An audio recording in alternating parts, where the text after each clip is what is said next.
দীর্ঘদিনের রাজনৈতিক সঙ্গী তৃণমূল কংগ্রেসের সঙ্গে সম্পর্ক ছিন্ন করলেন কলকাতা পৌর নিগমের প্রাক্তন কাউন্সিলর বিশ্বরূপ দে। পকেটে ইস্তফাপত্র নিয়ে রীতিমতো ক্ষোভের সঙ্গেই তিনি জানালেন, যে উদ্দেশ্যে রাজনীতিতে এসেছিলাম সেই দল এখন পুরোপুরি পথভ্রষ্ট। তার এই ঘোষণা ঘিরে এখন তোলপাড় শুরু হয়েছে রাজ্য রাজনীতির অন্দরে। বিশ্বরূপবাবু খুব উগরে দিয়ে বলেন, রাজনীতি করতে এসেছিলাম মানুষের পাশে দাঁড়াতে, ধান্দাবাজি করতে নয়। বিগত 4.5 বছর ধরে পুর নিগমের অভ্যন্তর থেকে কলকাতার মানুষের যন্ত্রণার কথা তুলে ধরেছি। 124টিরও বেশি প্রশ্ন করেছি, কিন্তু কোনোটিরই মূল্যায়ন হয়নি।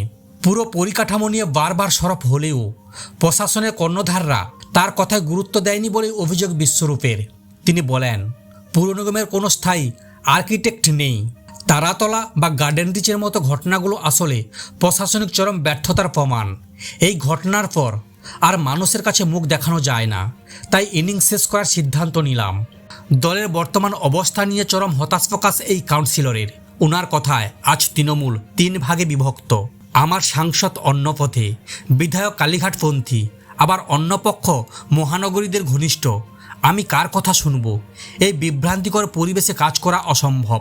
শহরে পুরো প্রশাসনের নজরদারি নিয়ে ফিরহাদ হাকিমের দায়সারা মন্তব্যে তীব্র সমালোচনা করেন বিশ্বরূপ বাবু। উনার সাফ কথা, পুরপ্রধান হয়ে যদি বলেন নজরদারি আমার দায়িত্ব নয়, তবে দায়িত্বটা কার? ওয়ার্ডে ময়লা জমলে কাউন্সিলর দায় এড়াতে পারেন না, আর মেয়র কেন এড়াবেন? তবে কি তিনি তৃণমূল ছেড়ে বিজেপিতে যোগ দেবেন? এই প্রশ্নে বিশ্বরূপ বাবু সরাসরি উত্তর না দিয়ে ধোঁয়াশা জিইয়ে রেখেছেন।